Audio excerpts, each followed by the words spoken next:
The British Columbia Institute of Technology acknowledges that our campuses are located on the unceded traditional territories of the Coast Salish nations of Musqueam, Squamish, and Tsleil-Waututh.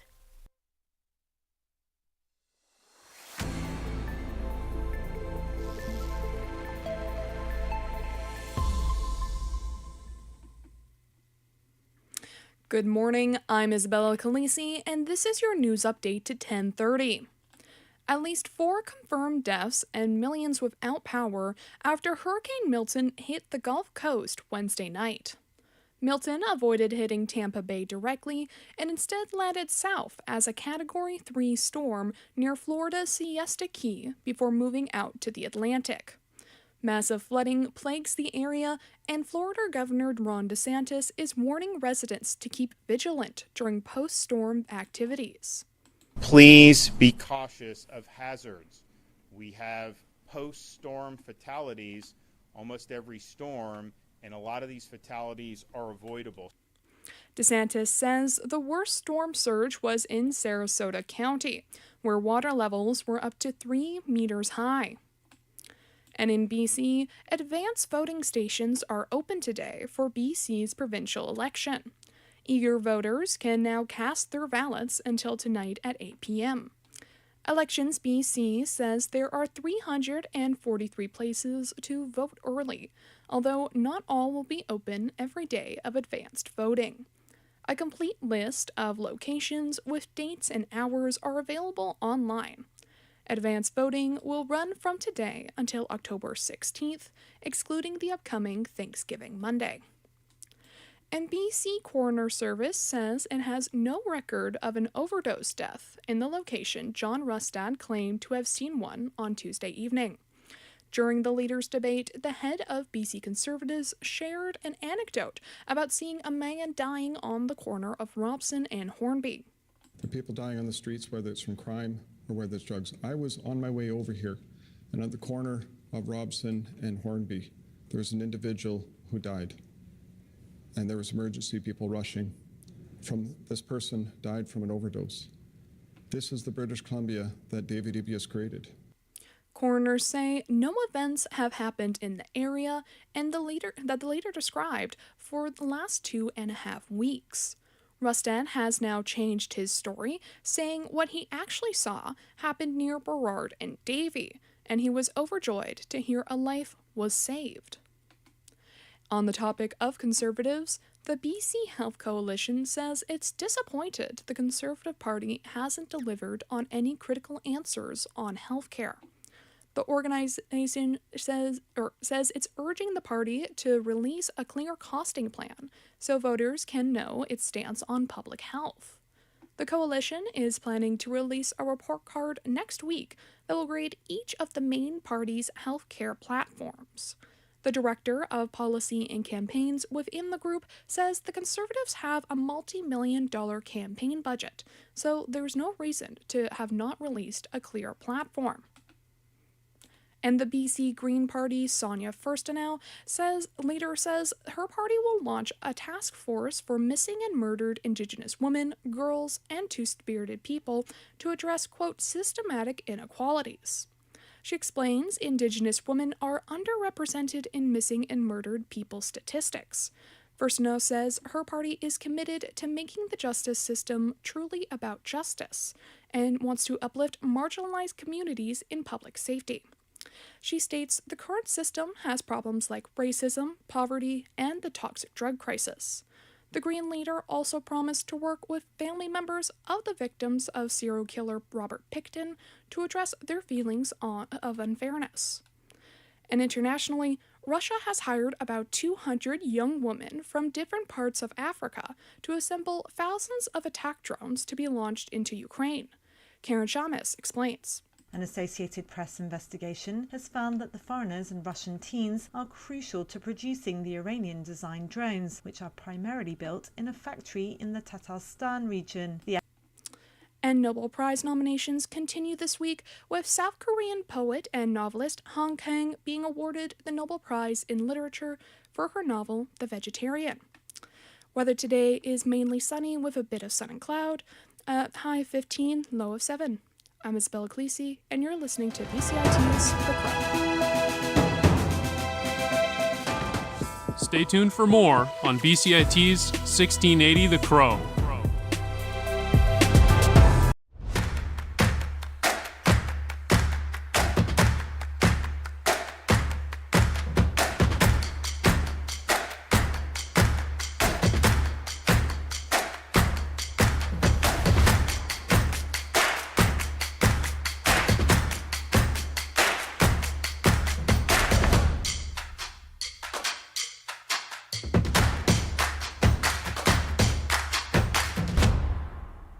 Everything is changing to digital. Everything is online. People aren't just waiting for the 6 o'clock news anymore. People want their news right now. They want to be able to go onto their smartphone, onto the internet, and see the news that they want to see.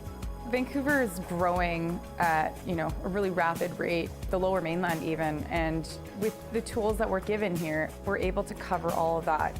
Welcome to BCIT Magazine. I'm Radhika Sikakane. In the program, they really leave it up to you. I mean, the help is there when you need it, figuring out how to use the programs like Premiere, Audition, and figuring out how to use the cameras.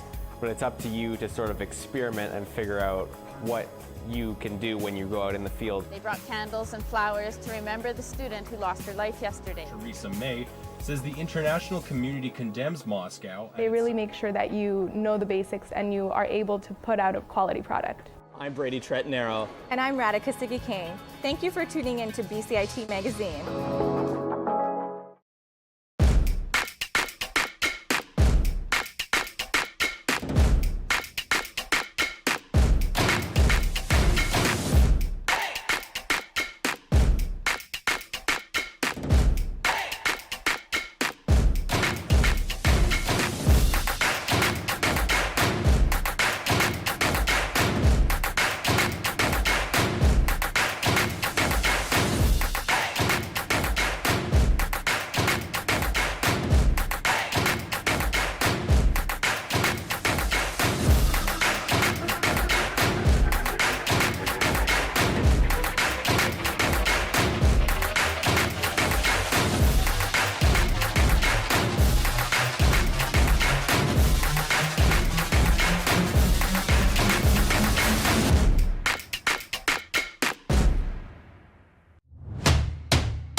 Good morning, everyone. My name is Zach Arabko, and here are your sports updates to 10:40 a.m. The Vancouver Canucks opened their season with a 6-5 overtime loss to the Calgary Flames. The Canucks came out roaring with a 4-1 score in the first period before blowing their lead and eventually forcing overtime in the final minute of play. Forward Brock Besser, who scored twice, says the loss is a lesson learned by the team. I just got too comfortable, and I think we thought it was going to be easy, and they just outcompete us those last two periods. Everyone could see it, and obviously we know it's unacceptable, so we have to learn from it. Canucks fans can at least enjoy watching the Edmonton Oilers lose 6-0 to the Winnipeg Jets or see the Toronto Maple Leafs get shut out for the first time since 2021 because of a 48-save performance from Montreal Canadiens goaltender Sam Montembeault. Canucks general manager Patrick Allvin announced Arshdeep Bains has been called back up to the club. The 23-year-old forward was the last cut in training camp. Meanwhile, on the baseball diamond... Swing and a drive towards the gap in right center. It's pretty deep. It's back near the wall. It's gone. It's gone. Francisco Lindor. He may have just outdone himself. He has hit a grand slam. That Francisco Lindor grand slam propelled the New York Mets to the NLCS with a 4-1 win over the Philadelphia Phillies. Lindor says that grand slam is one of his career highlights. This is a home run to send us to a big place, which is the National League Championship. It's hard to rank them from 1 to 10, whatever, but it's pretty high for sure. The Mets await either the San Diego Padres or the Los Angeles Dodgers, who staved off elimination last night with an 8-0 victory over the Padres. Mookie Betts has hit home runs in back-to-back games and says his Dodgers team is having fun. Having fun, laugh and joke. We knew what we were about to do. We knew the challenge we had to face, but we all just enjoyed it. I think it was light, and we knew we'd be okay. The deciding Game 5 is on Friday. And the New York Yankees have a chance to clinch their spot in the ALCS tonight after this Giancarlo Stanton go-ahead home run in the 8th inning. High fly ball, deep left field. Back goes Melendez. Forget about it. It's gone. Stanton says he loves being able to elevate his game in the postseason.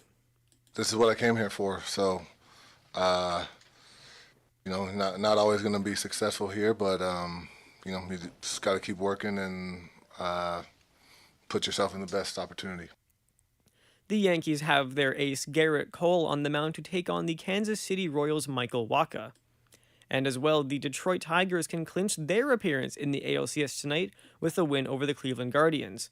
The Tigers shut out the Guardians 3-0 in last night's game. One of tennis's big three has announced he is retiring. ABC's Tom Rivers has more on Rafa Nadal. An absolute joy to watch, an absolute joy for me to cover for years out at Wimbledon.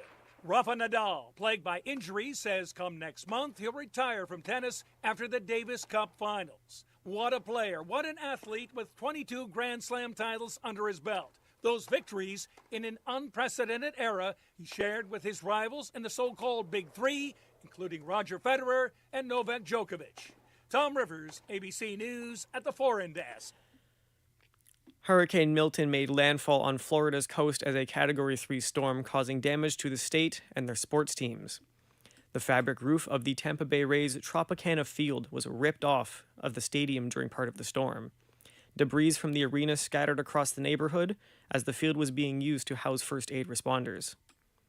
As well, the NFL's Jacksonville Jaguars announced their flight to London was postponed because of the storm. The Jaguars will meet the Chicago Bears for a neutral site game hosted in England on Sunday. And the NBA has canceled this Friday's preseason matchup between the Orlando Magic and New Orleans Pelicans because of Hurricane Milton. Thank you all for listening to 1680's The Crow. I'm Zach Arabko, and I'll be back with more updates at 2:10.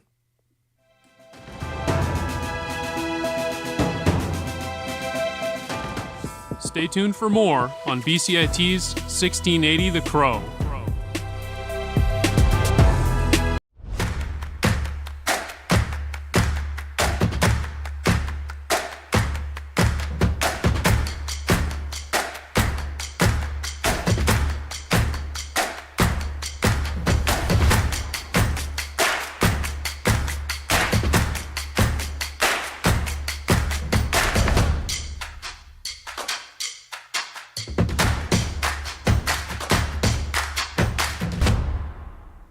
everything is changing to digital. Everything is online. People aren't just waiting for the 6 o'clock news anymore. People want their news right now. They want to be able to go onto their smartphone, onto the internet, and see the news that they want to see. Vancouver is growing at, a really rapid rate, the Lower Mainland even, and with the tools that we're given here, we're able to cover all of that. Welcome to BCIT Magazine. I'm Radhika Sikakane. In the program, they really leave it up to you. I mean, the help is there when you need it, figuring out how to use the programs like Premiere, Audition, and figuring out how to use the cameras. But it's up to you to sort of experiment and figure out what you can do when you go out in the field. They brought candles and flowers to remember the student who lost her life yesterday. Teresa May says the international community condemns Moscow. They really make sure that you know the basics and you are able to put out a quality product. I'm Brady Tretnero. And I'm Radhika Sikakane. Thank you for tuning in to BCIT Magazine.